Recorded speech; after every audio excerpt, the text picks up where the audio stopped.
Vanessa, ito na yung mga gamit ni Angel na natitira sa guest room. Ano ba? Tatapon ko na yan kasama ng mga basura? Ako na bahala dito, ya. Kaya ka na. Sige.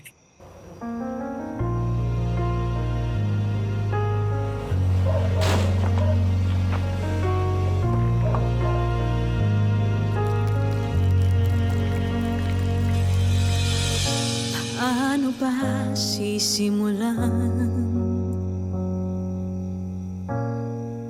Muling matiwala. Pilit ko man kalimutan. Bumabalik pa rin ang nagawa. Paano bang di makulong? Sino ka? Anak ako ni Eugene Sanggalang. Tatay niya. Abogado ka pala. Ikaw ba ang sumaksak sa kalibin mo? Mapagkakatiwalaan ba kita? Hindi mo lang ako kapatid. Abogado man na din ako. Angel! Tama na! Bas ka dyan! Oh my gosh! Angel, ano ba? Tama na! Ayokong binabastos ka, ate. Pinagtanggol mo nga ako kay Aling Sedes eh. Natuwa nga ako eh. Kasi ganun pala yung may pamilya. Yung ipaglalaban ka. Angel, gawin! Bitawan mo pamangkin ko!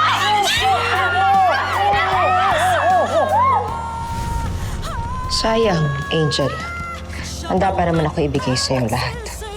Pero sisirain mo ang buhay at ang pamilya. Angel. Ate, anong ginagawa mo dito? Ako dapat nagtatanong niya sa'yo. Anong ginagawa mo dito at bakit ka nagsinungaling sa akin?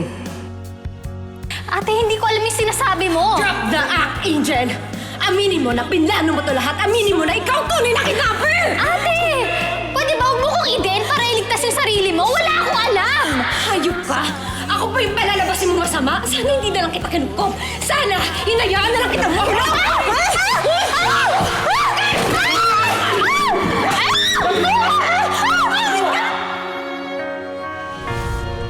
Oo, kapatid kita. Pero tinatapos ko na sa apoy na to ang pagiging magkadugo natin.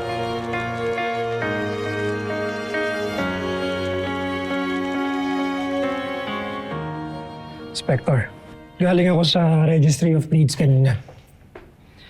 Napag-alaman ko na yung ginamit na property ng kidnapper nakapangalan sa under Catalina Lopez